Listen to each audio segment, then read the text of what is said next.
Helena had always loved the sound of the rain. It was her favorite thing in the world, the soft tapping of raindrops against the window, the gentle hum of thunder in the distance, the rhythm of life all around her. It was comforting, it was familiar, and it made her feel connected to the world. But now that world had grown quiet. The silence had crept in like a thick fog, slowly, quietly, and with it came the fear of never hearing again. It had been 6 months since the accident, 6 months since the car crash that stole her hearing, and with it, her sense of belonging. At first, the doctors had been hopeful, offering her various treatments and therapies. But the prognosis had remained the same. Her hearing was gone, and it wasn't coming back. She had tried to keep up appearances, to live her life as if nothing had changed. But every day felt like a battle. The world around her felt foreign, distant, as if she were walking in someone else's shoes. The bustling city streets, once so full of life and energy, now felt lifeless. Conversations had become a blur of motion, a jumble of lips moving without meaning. Her friends and family tried their best to reach her, but nothing seemed to break through the walls of silence she had built around herself. It wasn't that she didn't appreciate their efforts. It was just that they couldn't understand. How could they? They still had the luxury of sound. They could still hear the laughter of children, the hum of the city, the comfort of a familiar voice. But for her, everything had been stripped away. She was alone in a world that had once been so vibrant. And then there was André. André had been a constant presence in her life, even before the accident. He was her colleague, her friend. They had shared countless late-night talks, laughter, and even moments of silence. He had always understood her, in a way no one else had. But since the accident, things had changed. He tried to reach out, to help. But Helena had become a shell of herself. She had pushed him away, not out of malice, but because she didn't know how to let him in. Helena was no longer the woman he had known, the confident, warm, and vibrant person who could light up any room.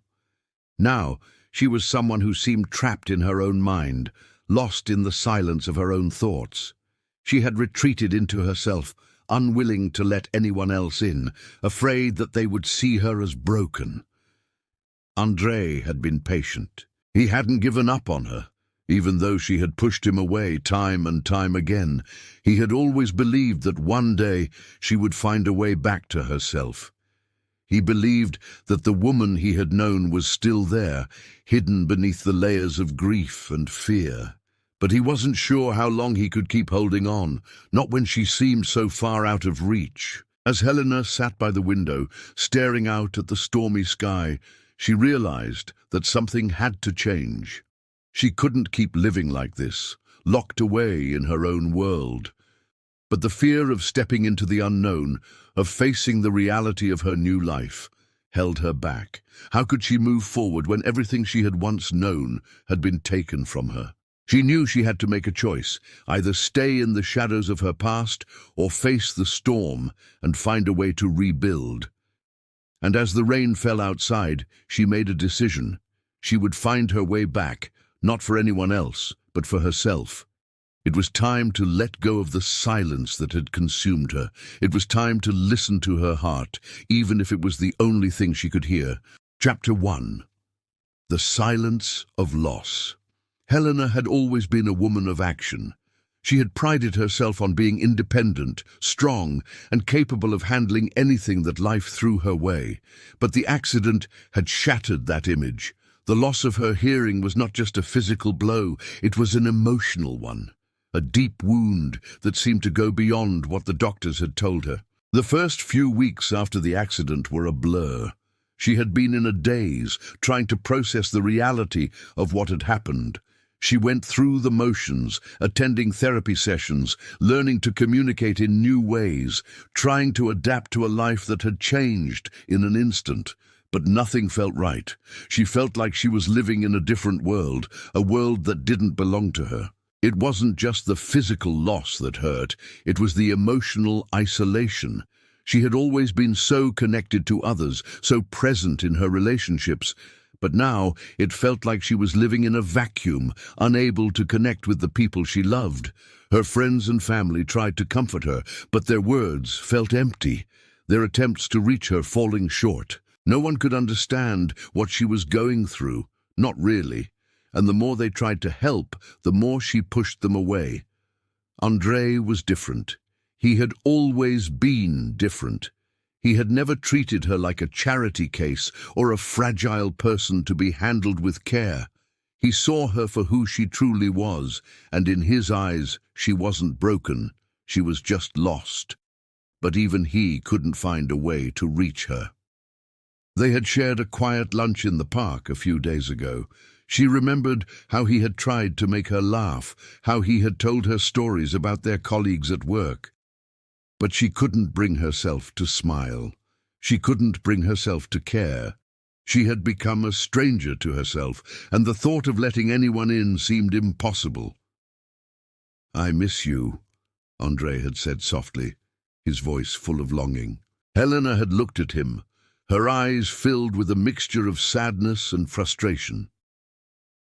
"I'm right here," she had replied, but even she knew the truth. She wasn't really there, not in the way he needed her to be. That night, as she lay in bed, Helena thought about what André had said. "I miss you." The words echoed in her mind over and over again. What did he miss? The person she had been? Or was it something deeper, something he couldn't quite put into words? She didn't know the answer, but she did know one thing. She couldn't keep living like this. She couldn't keep pretending that everything was fine when it wasn't. She had to face her fears, face the silence, and figure out a way to heal. But where would she even begin? Chapter 2. The echo of hope days turned into weeks, and Helena's struggle continued. She attended therapy, practiced reading lips, and tried to stay connected with her world, but nothing felt like it was enough. The silence was deafening. The world around her felt like it was slipping away, and no matter how hard she tried to hold on, it just seemed to drift further out of reach. André continued to be there for her, though. He never pushed her, never made her feel like she had to be anything other than what she was. But that didn't make it any easier for Helena. She felt guilty for not being able to return the affection he gave her, for not being able to open up and let him in. One day, as she was sitting in the park trying to focus on a painting she had started weeks ago, she heard footsteps approaching. She looked up to see André standing there, a gentle smile on his face. "I thought you might need a break," he said, holding out a cup of coffee. Helena smiled faintly and took the cup from him. "Thanks." For a while they sat in silence, watching the world go by. It was the kind of comfortable silence that had once been so familiar between them, but now it felt different. It felt loaded, like there was something unsaid, something that needed to be addressed.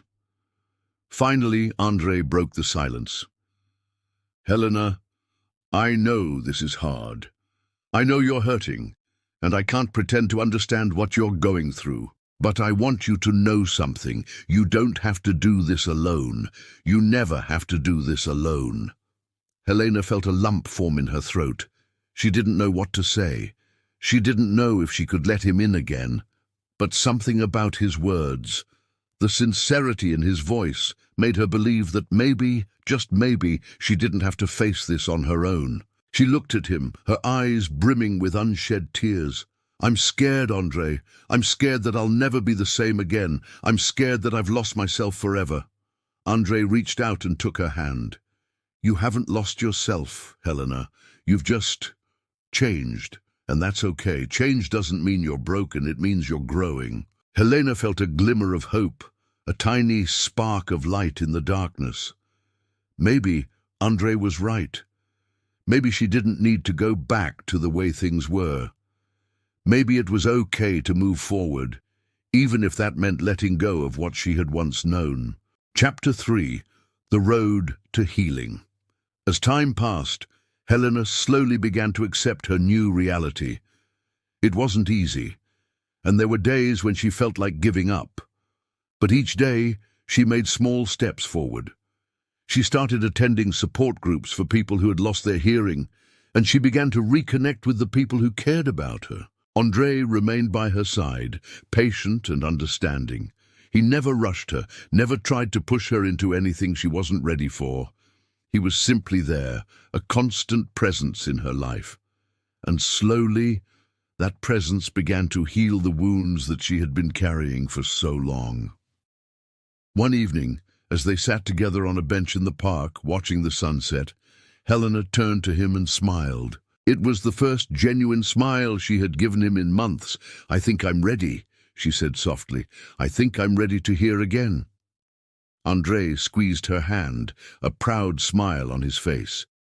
"You've always been ready, Helena. You just had to find it in yourself first." In that moment, Helena realized something important. She wasn't defined by what she had lost. She wasn't broken. She was still whole, still capable of love, still capable of healing. The silence had been a part of her journey, but it didn't define her future. Chapter 4. The storm, within the day, had arrived. Helena stood by the window, watching the storm rage outside. The same storm that had once mirrored the chaos in her heart was now a symbol of her transformation. She wasn't the same person she had been when it first began. She had grown. She had found herself again. André entered the room, his presence grounding her. He stood there, looking at her with an expression she couldn't quite read. But in his eyes there was something familiar, something that had always been there. He wasn't just her friend anymore. He was something more. "I'm ready," she whispered, more to herself than to him. André walked up to her, taking her hands in his. "Ready for what?" "Ready to let go," she said, her voice trembling with emotion. "Ready to let go of the fear, of the silence, of the past. I'm ready to embrace whatever comes next." He smiled, tears filling his eyes. "And I'll be here with you, every step of the way." In that moment, the storm outside calmed. The silence between them wasn't a void anymore. It was a space filled with understanding, trust, and love. Helena had found her way back, not just to herself, but to the life she had always wanted. And as the storm passed, they both knew that their journey was only just beginning. Enjoyed this story? Then subscribe to the Golden Words channel so you won't miss any others. Every day, we bring you touching and emotional stories. Leave a comment with the city and country you're listening from.